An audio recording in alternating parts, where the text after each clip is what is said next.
The statement, "If you want to know what God thinks of money, just look at the people he gave it to," is one that instantly evokes a mix of curiosity, humor, and introspection. At its core, it is a wry commentary on the human condition and the complex, often paradoxical, relationship between wealth, morality, and social perception. This phrase, often attributed to Irish playwright Oscar Wilde, functions as both a critique and a reflection of societal values. To fully appreciate the depth of this statement, we must explore the historical, philosophical, theological, and sociocultural dimensions it invokes. It is not merely a witty quip but a profound observation about the distribution of wealth, the nature of success, and humanity's enduring struggle to reconcile the pursuit of material gain with moral and spiritual ideals. Historically, money has been one of the most powerful forces shaping civilizations. It has driven empires, wars, revolutions, and advancements, yet it has also been a source of inequality, corruption, and exploitation. The phrase "look at the people he gave it to" invites us to examine not just the accumulation of wealth, but the moral character and intentions of those who possess it. Throughout history, wealthy individuals and institutions have often wielded immense influence, for better or worse. On one hand, wealth has funded scientific progress, philanthropy, and cultural enrichment. On the other, it has perpetuated social hierarchies, injustice, and greed. This dichotomy forms the basis of countless debates about the ethics of wealth and the societal systems that enable its concentration. From a theological perspective, many religious traditions wrestle with the implications of wealth and its moral significance.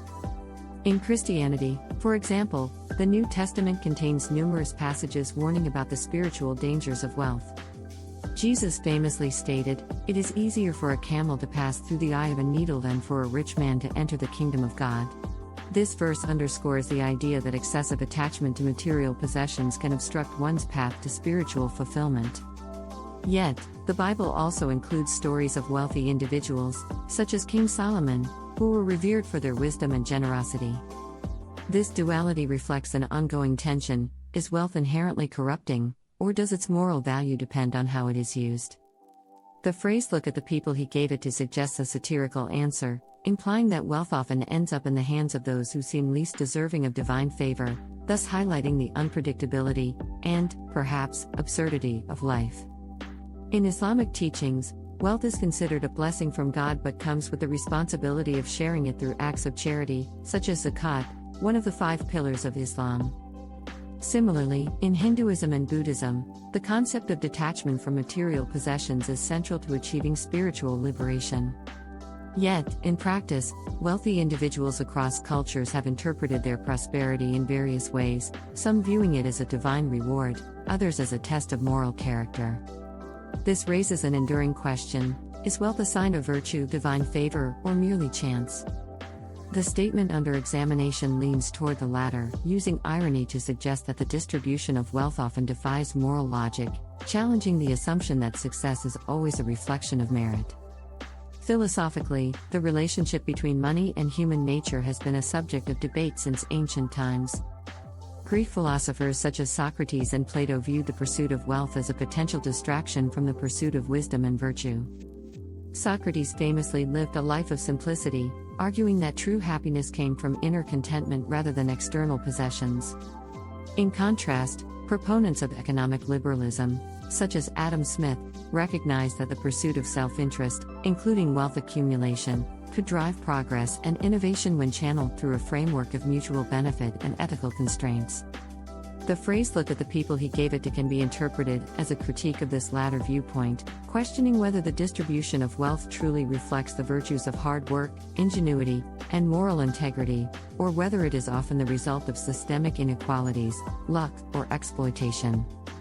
In modern society, the phrase resonates particularly strongly in the context of extreme wealth disparity. The rise of billionaires and the concentration of economic power in the hands of a few have led to growing scrutiny of wealth and privilege.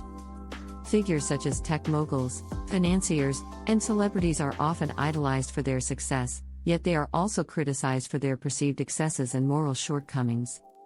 Scandals involving tax evasion, labor exploitation, and environmental harm frequently raise questions about whether immense wealth is compatible with ethical responsibility.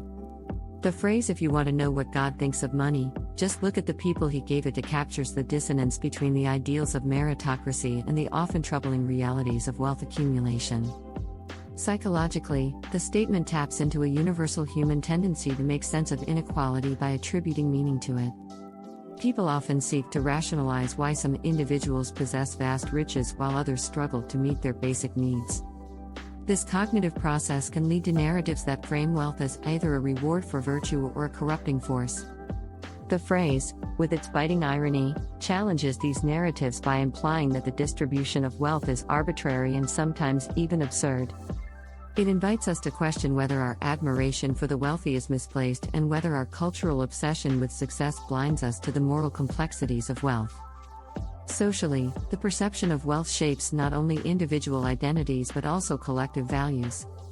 The American dream, for instance, is built on the belief that hard work and determination can lead to prosperity, yet systemic barriers often prevent upward mobility for marginalized communities.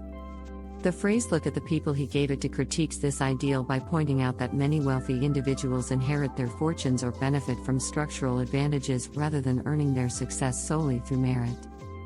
This critique extends to the broader implications of wealth in shaping societal norms, from the influence of money in politics to the commodification of education, healthcare, and even justice. Ultimately, this statement serves as a mirror, reflecting our collective ambivalence toward money and those who possess it. It forces us to confront uncomfortable truths about how we assign value, interpret success, and define fairness. Whether one interprets it as a cynical observation, a humorous critique, or a philosophical reflection, the statement challenges us to think critically about the role of wealth in our lives and the broader world. By doing so, it transcends its initial irony to become a lens through which we can examine our own beliefs, aspirations, and assumptions about what it means to live a meaningful life.